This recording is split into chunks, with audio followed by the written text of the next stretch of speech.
Bom dia a todos. Saúdo os irmãos com a paz do Senhor. O tema da mensagem dessa manhã é um novo homem. Uma etapa que não pode ser suprimida. Romanos 6,6, quem achou? Amém. Efésios 4:22. Amém. Colossenses 3:5. 2 Coríntios 5:17. Romanos 6,6, vamos lá? Depois eu dou mais 10 segundos para vocês irem abrindo. Romanos 6,6 diz assim: sabendo isto, que foi crucificado com ele o nosso velho homem, para que o corpo do pecado seja destruído, e não sirvamos o pecado como escravos, porquanto quem morreu está justificado do pecado. Efésios 4:22. 5, 4, 3, 2, 1. No sentido de que, quanto ao trato passado, vos despojeis de quê, gente? Do velho homem, que se corrompe segundo as concupiscências do engano, e vos renoveis no espírito do vosso entendimento, e vos revistais de quem? Do novo homem, criado segundo Deus, em justiça e retidão, procedentes da verdade. Colossenses 3:5.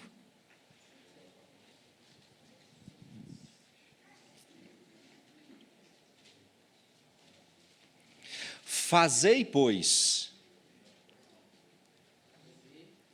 morrer. É interessante, gente, esse fazei, pois, morrer, porque é a mesma coisa que dizer mate,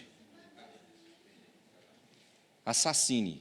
Fazei, pois, morrer a vossa natureza terrena. 2 pontos: prostituição, impureza, paixão lasciva, desejo maligno e a avareza, que é a idolatria. Por estas coisas é que vem a ira de Deus sobre os filhos da desobediência. Ora, nessas mesmas coisas andastes vós também quando? Noutro tempo, quando vivieis nelas.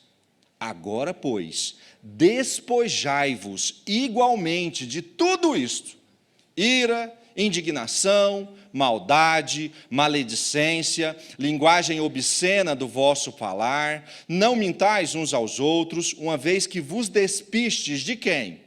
Do vosso velho homem e os seus feitos, e vos revestistes do novo homem, que se refaz para o pleno conhecimento, segundo a imagem daquele que o criou, no qual não pode haver grego, nem judeu, circuncisão, nem incircuncisão, bárbaro, cita, escravo, livre, porém Cristo é tudo em todos.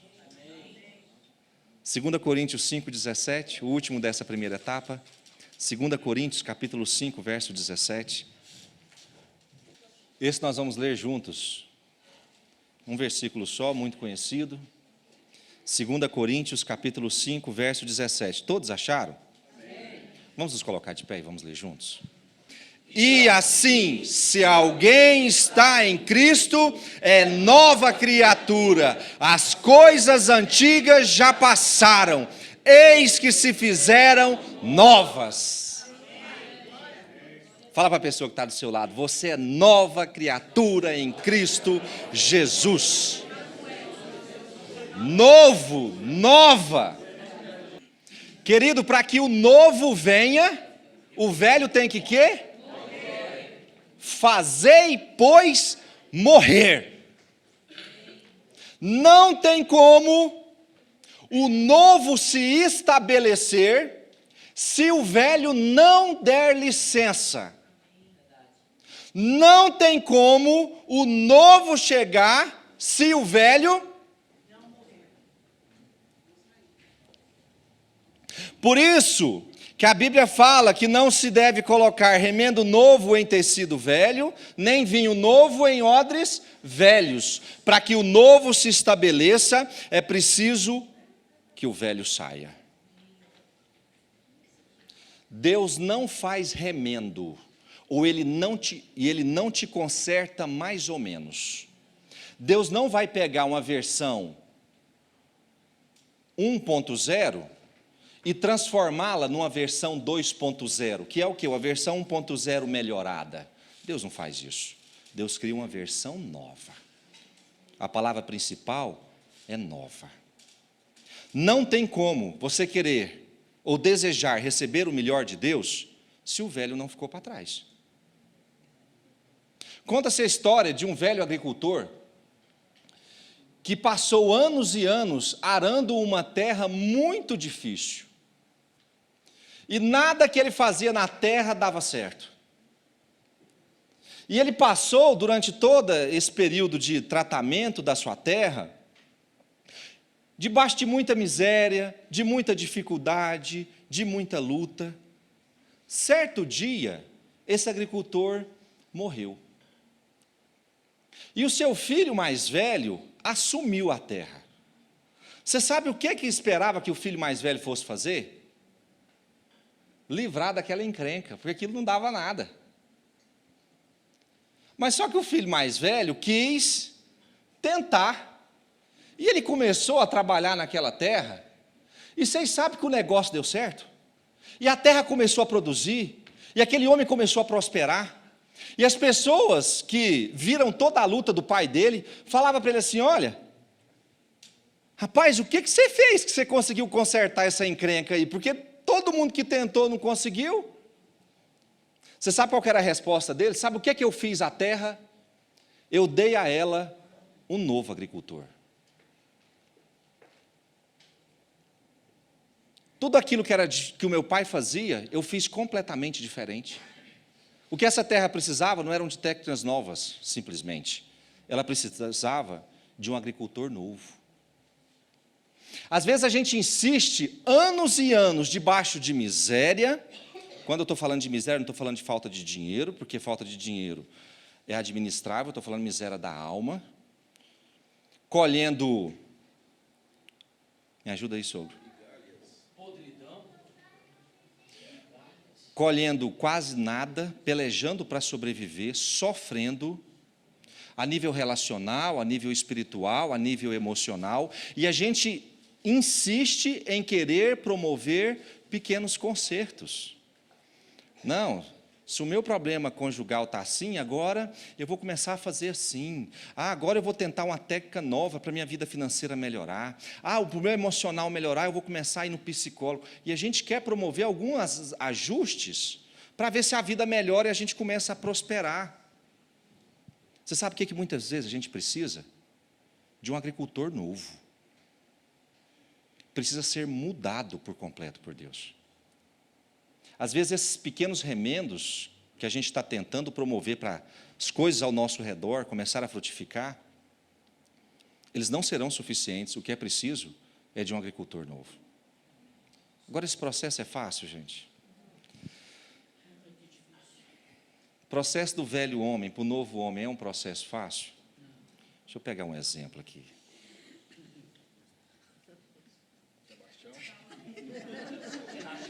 Vou passar morrendo de vontade de te pegar como exemplo, mas para não falar que eu estou te perseguindo. Narciso. Você era um velho homem, mais ou menos, ou bem ruim mesmo? E o processo daquele velho homem para o novo homem foi um processo fácil? Gente, é um processo extremamente complicado. Eu não vou aguentar. Foi fácil, sogro? Não é fácil. Aí, muito bem. A luta é muito grande. Gente, é um processo dificílimo essa mudança do velho homem, deixar o agricultor velho morrer e deixar nascer um novo agricultor. Esse é um processo extremamente complexo. Tem gente que passa a vida inteira tentando e não consegue. Tem certas estruturas que Deus concedeu para que esse processo pudesse ser possível, a nível eclesiástico, ou a nível de igreja. Se uma pessoa quer se tornar um novo homem, quais são as etapas que ela não pode deixar de cumprir? Morrer. Que é o quê? Batismo. Aceitar Jesus como Senhor e Salvador. Não é isso, gente? Dizer sim para Jesus, isso faz parte do processo de nascimento do novo homem. Batizar, não é, gente? Boa, Cláudio. Mas você leu minha palavra antes aqui, né, Cláudio? Calma aí que eu vou chegar lá. O que mais? Meditar na palavra, fazer parte da congregação, isso faz parte do nascimento do novo homem. O homem, sem estar na comunhão dos irmãos, consegue essa mudança, precisa estar em comunhão com a igreja, precisa ler a palavra, precisa orar, precisa participar da Santa Ceia. Não é isso, gente? São processos, estruturas que auxiliam nesse processo de surgimento do novo homem. Mas tem uma coisa que é imprescindível para que o novo homem nasça, que é o que, Cláudio? Agora você pode falar. Arrependimento. Se não houver arrependimento de quem nós fomos, ou até de quem nós somos hoje, não há novo homem. E Jesus, sabendo da importância disso, mas falou demais de arrependimento. Vamos lá de novo? Vamos lá. Mateus 4,17, Marcos 1,15, Lucas 5,32, Lucas 24,47 e Atos 2,38. Vamos, gente? Vamos, gente? Mateus 4,17, Marcos 1,15, Lucas 5,32, Lucas 24,47 e Atos 2,38 e 2 Pedro 3,9. 10 segundos para pegar. Já vou para o último, né, sabe?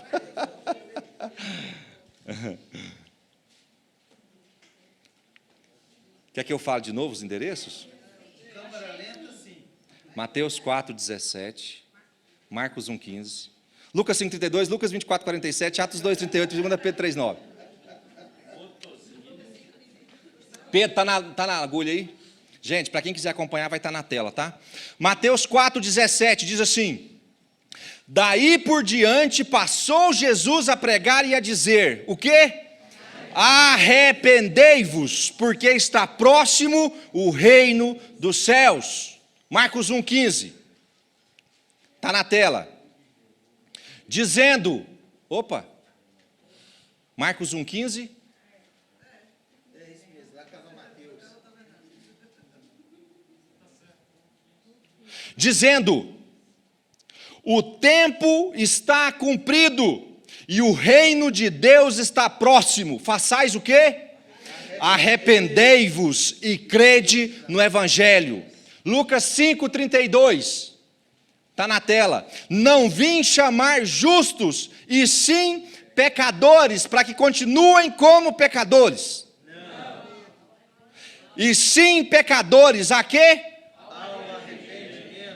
Lucas 24,47. E quem em seu nome se pregasse arrependimento para remissão de pecados a todas as nações, começando de Jerusalém.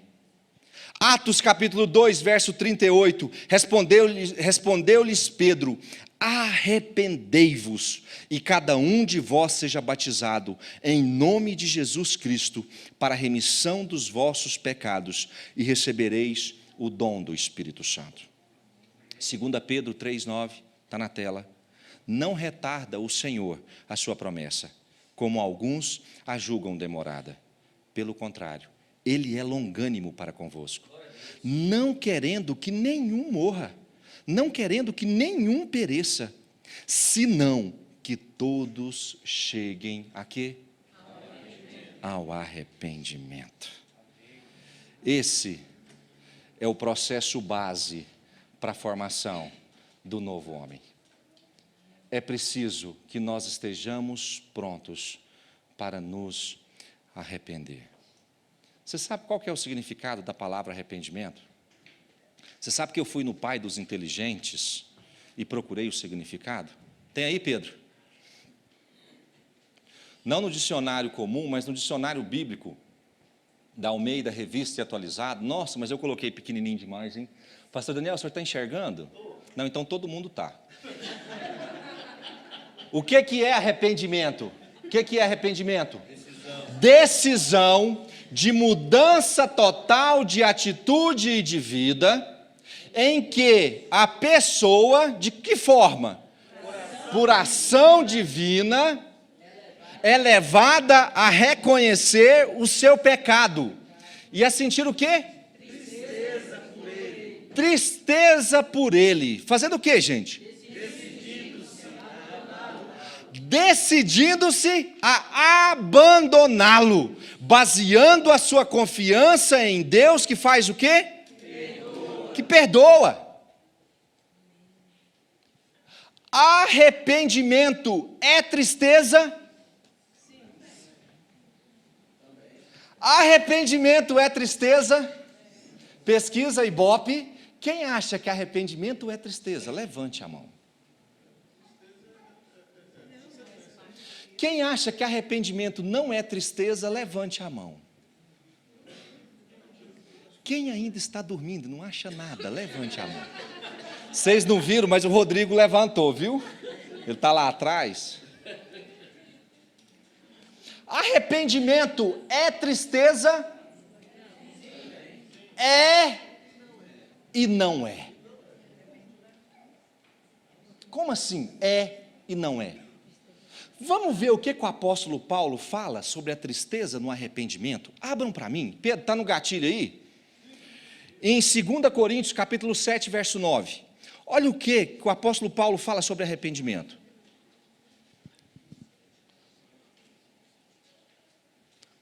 Agora me alegro, não porque fostes contristados. Eu vou mudar essa palavra e colocar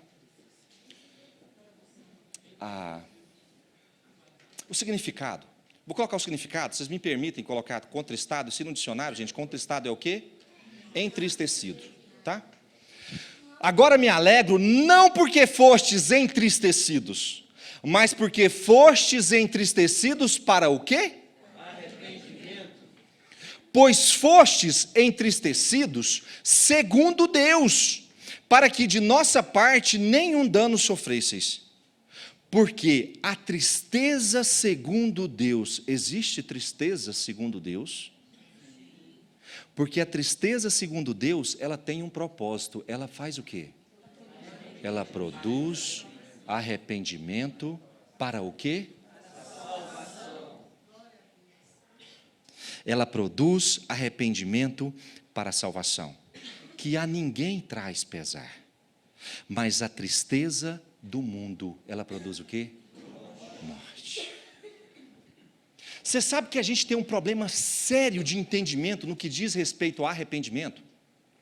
Porque a gente acha que uma vez que a gente erra, a tristeza, aquele aperto que a gente sente no coração, já é o processo de arrependimento como um todo. A gente já considera que aquele... Quem aqui, gente, peca? Deixa eu ver. Ô, glória. Porque se você não levantasse a mão, era para você ter sido jubilado já, né? A gente considera, eu queria falar jubilado, não queria falar arrebatado. A gente considera que, uma vez que eu errei, a tristeza segundo Deus chega até mim, aquele processo já é o processo de arrependimento. Não, já me arrependi. A tristeza já é o processo completo. Nossa, Senhor, eu já me arrependi, estou triste, por favor, me perdoa. Geralmente não é assim? Você sabe o que acontece? A tristeza não é o processo de arrependimento em si. A tristeza, ela é o pontapé inicial. É a parte de Deus que está em você, é o cuidado de Deus para com a sua vida, para que você alcance o arrependimento para a salvação. Mas a tristeza não é o processo completo de arrependimento.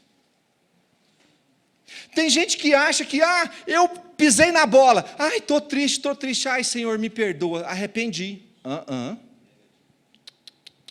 A tristeza segundo Deus, ela produz arrependimento. O processo é assim, você peca, o Espírito Santo vai lá no seu coração e fala assim, você errou, você pisou na bola, você me magoou, Você agiu contra a minha santidade. Você sabe para que ele faz isso? Você acha que Deus quer fazer isso só para você ficar tristinho? Ele quer produzir o quê? Arrependimento para a salvação. Você sabe o que é isso? É o cuidado de Deus para que você não morra. Aí vem o Espírito Santo e inicia um processo no seu coração, que processo estará completo só quando? Quando o quê? Alguém falou certinho. Houver mudança. Você quer a prova dos 9 para saber se você se arrependeu ou não? É saber se você mudou de vida, porque se você não mudou de vida, não abandonou a prática, você nunca se arrependeu. Quem arrepende, muda. Amém, é isso mesmo.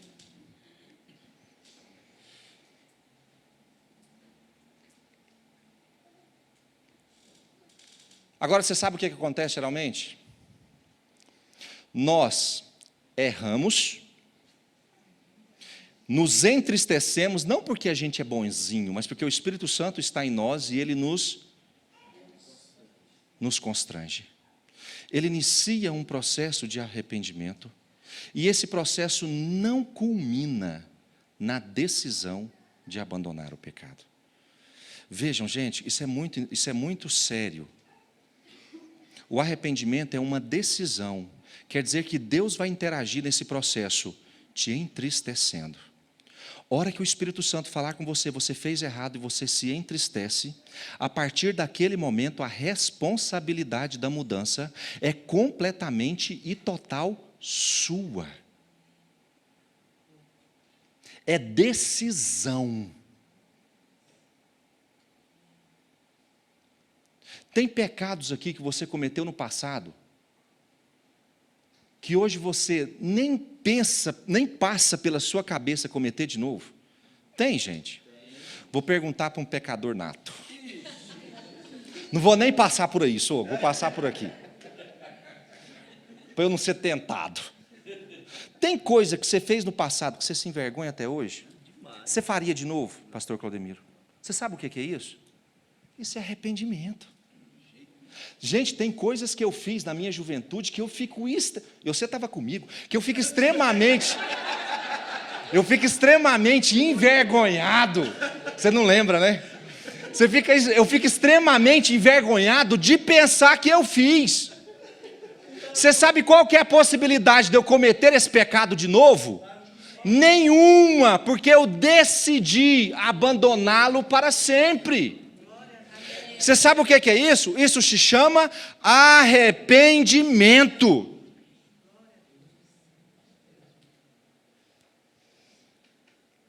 Agora, você sabe o que está matando as pessoas que servem a Deus?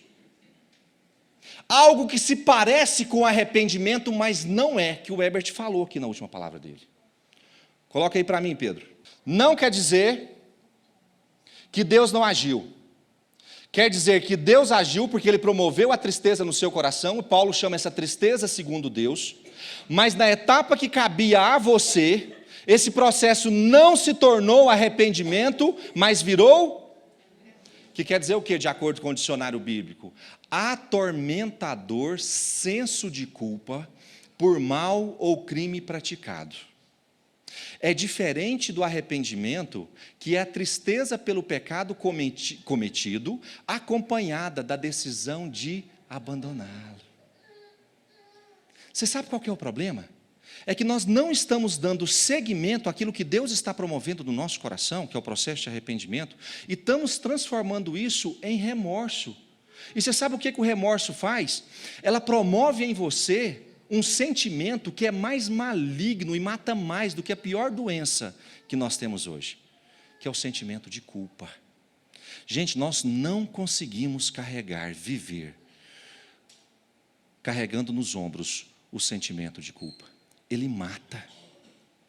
Você sabe qual que é o caso mais famoso na história da Bíblia, de alguém que teve remorso? Abre o próximo versículo aí, Pedro. Mateus.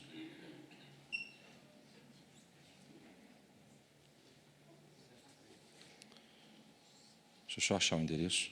Mateus 27, 3, diz assim: então Judas, o que o traiu, vendo que Jesus fora condenado, tocado de remorso, devolveu as 30 moedas de prata aos principais sacerdotes e aos anciãos, dizendo: pequei traindo sangue inocente. Eles, porém, responderam: que nos importa? Isso é contigo. Isso é contigo. Você sabe o que aconteceu com Judas? Você sabe por que Judas sentiu, gente, essa tristeza depois que ele traiu a Jesus? Não é porque o caráter dele era voltado para essa tristeza. Você sabe por que Judas sentiu essa profunda tristeza depois que ele traiu a Jesus? Porque o Espírito Santo estava cuidando dele nesse momento. Esse é o cuidado de Deus na vida de Judas. Judas poderia ter transformado esse processo num processo de arrependimento que traria salvação para a vida dele, mas ao invés disso, ele absorveu a culpa, internalizou a culpa, não conseguiu caminhar com ela, não conseguiu conviver com ela, porque a culpa mata, não conseguiu transformar a decisão de abandonar o pecado, não conseguiu transformar aquilo num processo de arrependimento, e aquilo matou. O remorso mata. Você sabe o que é uma pessoa que peca hoje, se sente envergonhada, se sente entristecida, se sente com o coração apertado? Pede perdão para Deus, recebe a tristeza segundo Deus, pede perdão para Deus, se sente perdoado, mas daqui a 3 dias comete o mesmo pecado, a mesma coisa. E ela sente a tristeza segundo Deus, chora diante do Senhor, se sente perdoado. Daqui a 5 dias, mesmo pecado de novo. E aí, tristeza segundo Deus, se sente... Gente, isso vai trazendo um sentimento de culpa muito grande, porque a gente não consegue libertação. Deixa eu te falar uma coisa aqui hoje. Arrependimento é abandono. Você precisa decidir abandonar o seu pecado. Isso é com você. Não permita que essa tristeza segundo Deus, que o Espírito Santo está promovendo no seu coração, para a sua salvação, como cuidado e carinho do Senhor, não permita que essa tristeza se torne um processo de remorso. Você sabe o que você precisa fazer? Se posicionar diante do Senhor e dizer: Senhor, o Senhor me entristeceu, eu estou triste pelo que eu fiz. Senhor, eu quero fazer um forte compromisso contigo de que nunca mais eu irei cometer esse pecado novamente. Abandonar o pecado. Esse é o cuidado de Deus para com você. O remorso, a culpa, ela vai te matar. Ela vai te matar. Mas agora o arrependimento, ela vai te salvar. Ele vai te salvar. Jesus criou esse alicerce, essa base para o novo homem, para que você tivesse condições de ser salvo. Deixa o processo seguir, deixa o processo continuar.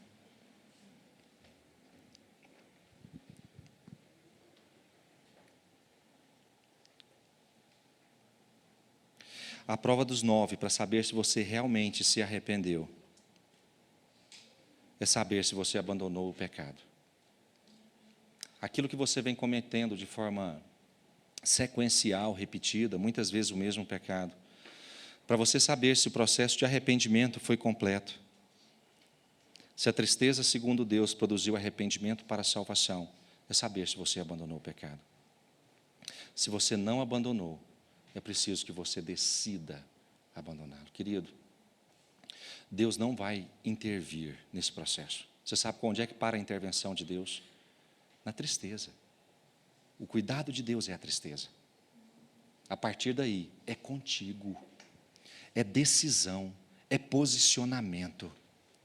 O Senhor vai te ajudar, vai te fortalecer, vai te cobrir, mas é você. E depois que você decidir não mais fazer,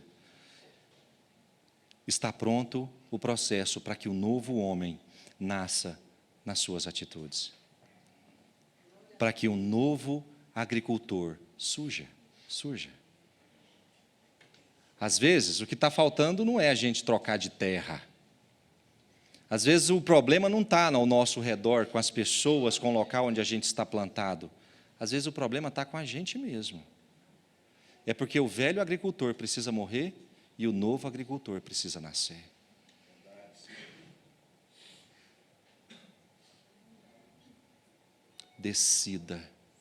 Decida abandonar o pecado. Romanos capítulo 6, verso 5 diz assim: porque se fomos unidos com Jesus na semelhança da sua morte, certamente o seremos também na semelhança da sua ressurreição. Sabendo isto, que foi crucificado com ele o nosso velho homem, para que o corpo do pecado seja destruído, e não sirvamos o pecado como escravos. Porquanto, quem morreu está justificado do pecado. Ora, se já morremos com Cristo, cremos que também com ele viveremos, sabedores de que, havendo Cristo ressuscitado dentre os mortos, já não morre, a morte já não tem domínio sobre ele. Pois quanto a ter morrido de uma vez para sempre, morreu para o pecado, mas quanto a viver, vive para Deus. Assim também vós, considerai-vos mortos para o pecado, mas vivos para Deus em Cristo Jesus.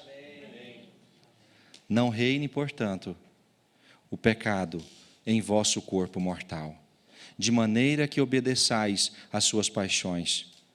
Nem ofereçais cada um dos membros do seu corpo ao pecado como instrumentos de iniquidade, mas oferecei-vos a Deus como ressurretos dentre os mortos, e os vossos membros a Deus como instrumentos de justiça. Porque o pecado não terá domínio sobre vós. Posso ouvir um aleluia aí? Porque o pecado não terá domínio sobre vós. Porque o pecado não terá domínio sobre vós. Porque o pecado não terá domínio sobre vós. Pois não estáis debaixo da lei, e sim da graça.